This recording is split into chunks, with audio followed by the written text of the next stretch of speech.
अस्सलाम वालेकुम दोस्तों, आज की साइंस बहुत मॉडर्न हो चुकी है और दिन ब दिन कायनात के राज हम पे खोलती जा रही है। लेकिन कुछ ऐसे साइंसी राज भी हैं जो 1400 साल पहले ही अल्लाह ने अपनी आखिरी किताब कुरान में खोल दिए थे, जिनकी तस्दीक आज की जा रही है। आइए कायनात के उन्हीं राजों को जानते हैं जो कि 1400 साल पहले अल्लाह ने कुरान में बता दिए थे। दोस्तों, दूसरी सदी ईसवी से लेकर 16वीं सदी ईसवी तक पूरी दुनिया का एक ही नजरिया था कि हमारी ये दुनिया इस पूरी कायनात का मरकज है और सारे सितारे, सैयारे और हमारा सूरज इस जमीन के गिर्द घूमते हैं।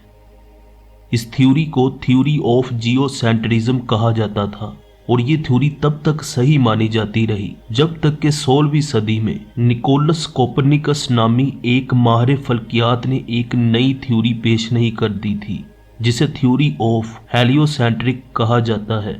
कोपरनिकस की इस थ्योरी के मुताबिक इस कायनात के तमाम सैयारे, सितारे, यहाँ तक कि ज़मीन और चांद भी सूरज के गिर्द घूम रहे हैं। यानी उसके मुताबिक कायनात का मरकज सूरज था। निज़ाम शमसी के हवाले से तो ये थ्योरी बिल्कुल ठीक थी, लेकिन सूरज को कायनात का मरकज कहना एक गलत बात थी। और फिर 1609 में एक और माहिर फल्कियात जोहन्स केपलर नामी एक शख्स ने यह दावा किया कि तमाम सैयारे, हमारी ज़मीन और चांद ना सिर्फ सूरज के गिर्द घूम रहे हैं बल्कि अपने अपने एक्सिस के गिर्द भी घूम रहे हैं। यानी कि जमीन किसी साइकिल के टायर की तरह घूम रही है।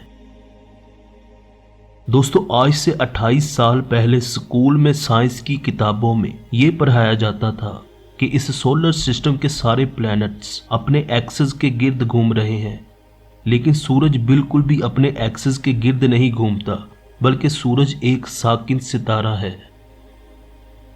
लेकिन दोस्तों, अल्लाह पाक कुरान की सूरह अंबिया आयत 33 में फरमाता है, और वही है जिसने रात और दिन को पैदा किया और सूरज और चांद घूम रहे हैं और अपने महवर पे गर्दिश कर रहे हैं। अल्लाह पाक ने इस आयत में फरमाया है कि सूरज और चांद इस यूनिवर्स में तैर रहे हैं या किसी एक पॉइंट के गिर्द चक्कर लगा रहे हैं, और सिर्फ चक्कर ही नहीं लगा रहे बल्कि अल्लाह पाक सूरज और चांद के लिए एक और लफ्ज़ यसबहून का इस्तेमाल करता है।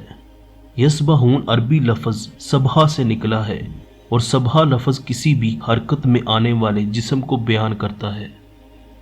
यानी जैसे कि अगर ज़मीन पर किसी इंसान के लिए सबहा का लफ्ज़ इस्तेमाल किया जाएगा तो इसका मतलब ये होगा कि वो इंसान ज़मीन पर भाग रहा है या फिर चल रहा है। यही लफ्ज़ अगर आप किसी तैरते हुए शख्स के लिए इस्तेमाल करेंगे तो इसका मतलब भागने से बदलकर ये हो जाएगा कि वो शख्स तैर रहा है। और अगर आप ये किसी रेंगते हुए जानवर के लिए इस्तेमाल करेंगे तो इसका मतलब ये होगा कि वो जानवर रेंग रहा है। इसी तरह अगर आप लफ्ज़ सबहा किसी सैयारे या सितारे के लिए इस्तेमाल करेंगे तो इसका मतलब ये होगा कि वो सितारा अपने आप के गिर्द ही घूम रहा है। दोस्तों, आज की मॉडर्न साइंस भी इस आयत को मानने पर मजबूर है। साइंस कहती है कि सूरज की सतह पर कुछ ब्लैक स्पॉट्स पाए जाते हैं और उन ब्लैक स्पॉट्स की हरकतों नकल को फॉलो करते हुए साइंसदान इस नतीजे पर पहुंचे हैं कि सूरज अपने महवर के गिर्द एक चक्कर हमारी ज़मीन के 25 दिनों में पूरा करता है। यानी साइंस आज मान चुकी है कि सूरज भी अपने महवर के गिर्द घूमता है। और आप जरा सोचिए, यही बात अल्लाह पाक ने आज से 1400 साल पहले ही बता दी थी कि सूरज भी अपने महवर के गिर्द घूमता है। इसके अलावा अल्लाह पाक ने सूरह यासीन आयत 40 में भी यही साइंटिफिक फैक्ट बताया है। और ना सिर्फ यही साइंस का राज बताया बल्कि साथ में इस सोलर सिस्टम का एक और राज फाश कर दिया जो साइंस ने आज जाकर ढूंढा है। सूरज चांद को नहीं पकड़ सकता और रात दिन को नहीं पकड़ सकती, और ये सब अपने महवर के गिर्द घूम रहे हैं।